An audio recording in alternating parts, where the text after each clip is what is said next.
آخر حضرت ابراہیم نے اپنی اولاد کو کیا نصیحت کی؟ So this is day 18th of learning Quran in the most easiest way. کل ہم نے سورہ بقرہ کا 15th رکوع ڈسکس کیا تھا اور آج ہم سورہ بقرہ کا 16th رکوع ڈسکس کریں گے اور اس سے ہدایت حاصل کریں گے۔ So make sure you follow guys. اور کون ہوگا جو ابراہیم کے طریقے سے منہ موڑے سوائے اس کے کہ جس نے اپنے آپ کو حماقت ہی میں مبتلا کرنے کا فیصلہ کر لیا ہو، اور ہم نے تو انہیں دنیا میں بھی منتخب کر لیا تھا اور یقیناً آخرت میں بھی وہ ہمارے صالح بندوں میں سے ہوں گے۔ جب بھی کہا اس سے اس کے پروردگار نے کہ مطیع فرمان ہو جا، تو اس نے کہا میں مطیع فرمان ہوں تمام جہانوں کے پروردگار کا۔ اس کا خلاصہ آپ کو بعد میں آخر میں بہترین طریقے سے سمجھایا جائے گا۔ اور اسی کی وصیت کی تھی ابراہیم نے اپنے بیٹوں کو اور یعقوب نے بھی، اے میرے بیٹو، اللہ نے تمہارے لیے یہی دین پسند کیا ہے، یعنی دین اسلام، پس تم ہرگز نہ مرنا مگر مسلمان۔ کیا تم اس وقت موجود تھے جب یعقوب کی موت کا وقت آیا، جب کہا انہوں نے اپنے بیٹوں سے کہ تم کس کی عبادت کرو گے میرے بعد؟ انہوں نے کہا ہم بندگی کریں گے آپ کے معبود کی اور آپ کے ابا ابراہیم، اسماعیل اور اسحاق کے معبود کی، وہی ایک معبود ہے اور ہم سب اسی کے مطیع فرمان ہیں۔ یہ ایک جماعت تھی جو گزر چکی ہے، ان کے لیے تھا جو انہوں نے کمایا اور تمہارے لیے ہوگا جو تم کماؤ گے۔ تم سے نہیں پوچھا جائے گا کہ وہ کیا کرتے تھے، تم سے تو یہی پوچھا جائے گا کہ بلکہ تم کیا کر کے لائے ہو۔ اور وہ کہتے ہیں یا تو یہودی ہو جاؤ یا تو نصرانی ہو جاؤ تو ہدایت پر ہو جاؤ گے۔ کہہ دیجئے نہیں، بلکہ ہم تو پیروی کریں گے ابراہیم کے طریقے کی بالکل یکساں ہو کر، اور وہ مشرکوں میں سے نہیں تھے۔ کہو ہم ایمان رکھتے ہیں اللہ پر اور جو کچھ نازل کیا گیا ہے ہماری جانب، اور جو کچھ نازل کیا گیا ہے ابراہیم، اسماعیل، اسحاق، یعقوب اور اولاد یعقوب کی طرف، اور جو کچھ دیا گیا موسیٰ اور عیسیٰ کو، اور جو کچھ دیا گیا تمام نبیوں کو ان کے رب کی طرف سے، ہم ان میں سے کسی کے مابین تفریق نہیں کرتے، اور ہم اس کے مطیع فرمان ہیں۔ پھر اے مسلمانوں، اگر وہ یہودی اور نصاری بھی اسی طرح ایمان لے آئیں جس طرح تم ایمان لائے ہو، تو تب وہ ہدایت پر ہوں گے، اور اگر وہ پیٹھ موڑ لیں تو پھر وہی ہیں ضد پر۔ تو اے نبی صلی اللہ علیہ وآلہ وسلم، آپ کے لیے ان کے مقابلے میں اللہ ہی کافی ہے، اور وہ سب کچھ سننے والا اور جاننے والا ہے۔ ہم نے تو اختیار کر لیا ہے اللہ کے رنگ کو، اور اللہ کے رنگ سے بہتر اور کس کا رنگ ہوگا، اور ہم تو بس اسی کی بندگی کرنے والے لوگ ہیں۔ اے نبی صلی اللہ علیہ وآلہ وسلم، کہیں کیا تم ہم سے جھگڑ رہے ہو، دلیل بازی کر رہے ہو اللہ کے بارے میں، حالانکہ وہی ہمارا بھی رب ہے اور تمہارا بھی رب ہے، اور ہمارے لیے ہوگے ہمارے اعمال اور تمہارے لیے ہوں گے تمہارے اعمال، اور ہم تو خالص اسی کے ہیں۔ کیا تمہارا کہنا یہ ہے کہ ابراہیم، اسماعیل، اسحاق اور یعقوب اور ان کی اولاد سب یہودی تھے یا نصرانی تھے؟ کہیں تم زیادہ جانتے ہو یا اللہ؟ اور کان کھول کر سن لو، اس شخص سے بڑھ کر ظالم اور کون ہوگا جس کے پاس اللہ کی طرف سے ایک گواہی تھی جسے اس نے چھپا لیا، اور اللہ ہرگز غافل نہیں ہے اس سے جو تم کر رہے ہو۔ وہ ایک جماعت تھی جو گزر چکی، ان کے لیے ہے جو کمائی انہوں نے کی، اور تمہارے لیے ہے جو کمائی تم نے کی، اور تم سے ان کے اعمال کے بارے میں سوال نہیں ہوگا۔ اب اسی رکوع کا تھوڑا خلاصہ کر لیتے ہیں کہ اور کون ہوگا جو ابراہیم کے طریقے سے منہ موڑے سوائے اس کے کہ جس نے اپنے آپ کو حماقت ہی میں مبتلا کرنے کا فیصلہ کر لیا ہو، اور ہم نے تو انہیں دنیا میں بھی منتخب کر لیا تھا اور یقیناً آخرت میں بھی وہ ہمارے صالح بندوں میں سے ہوں گے۔ جب بھی کہا اس سے اس کے پروردگار نے کہ مطیع فرمان ہو جا، تو اس نے کہا میں مطیع فرمان ہوں تمام جہانوں کے پروردگار کا۔ یہاں تک کہ اکلوتے بیٹے کو ذبح کرنے کا حکم آیا تو اس پر بھی سر تسلیم خم کر دیا۔ یہ ابراہیم علیہ السلام کے سلسلہ امتحانات کا آخری امتحان تھا جو اللہ تعالیٰ نے ان سے 100 برس کی عمر میں لیا۔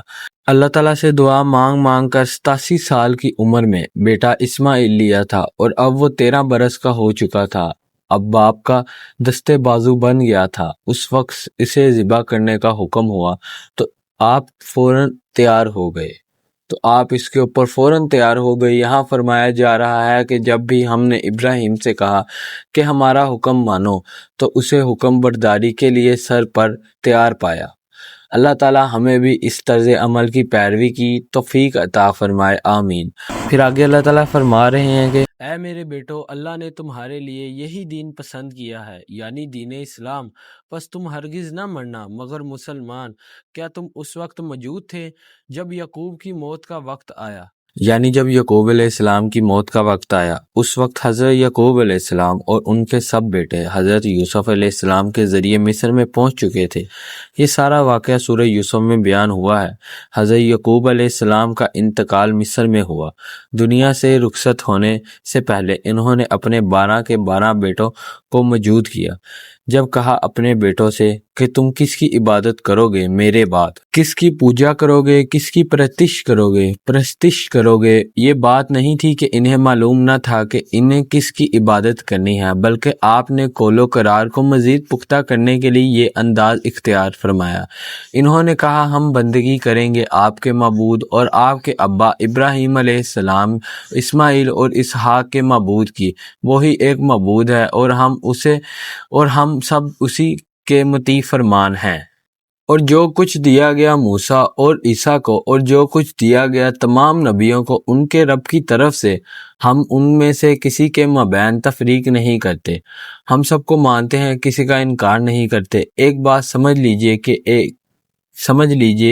یہ کہ ایک ہے، تفصیل یعنی کسی ایک کو دوسرے سے زیادہ افضل سمجھنا یہ اور بات ہے، اس کی نفی نہیں ہے۔ سورہ بقرہ میں ہی الفاظ آئے ہیں کہ تلک الرسول فضلنا بعضهم علی بعض، یہ سب رسول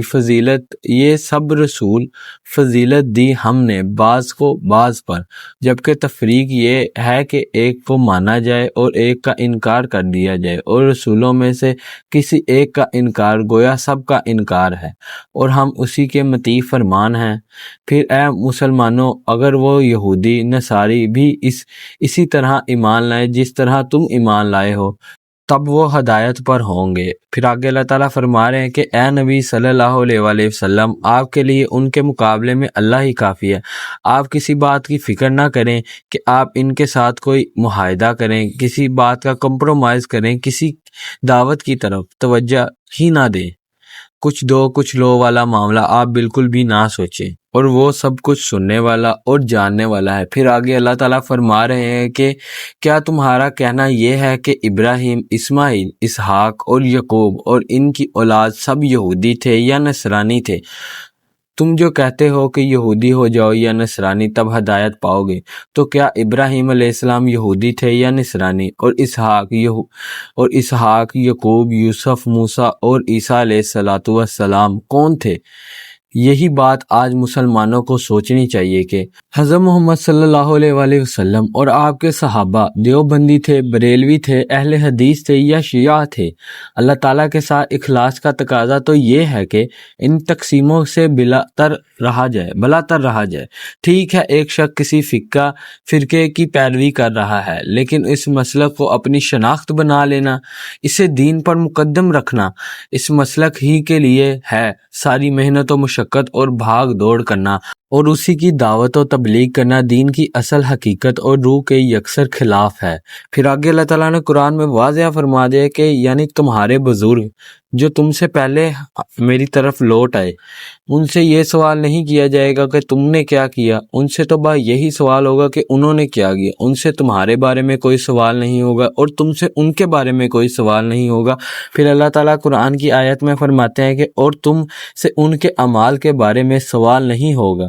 اس کا خلاصہ یہ ہے کہ تم سے یہ نہیں پوچھا جائے گا کہ انہوں نے کیا کیا، تم سے تو یہی سوال ہوگا کہ تم نے کیا کیا۔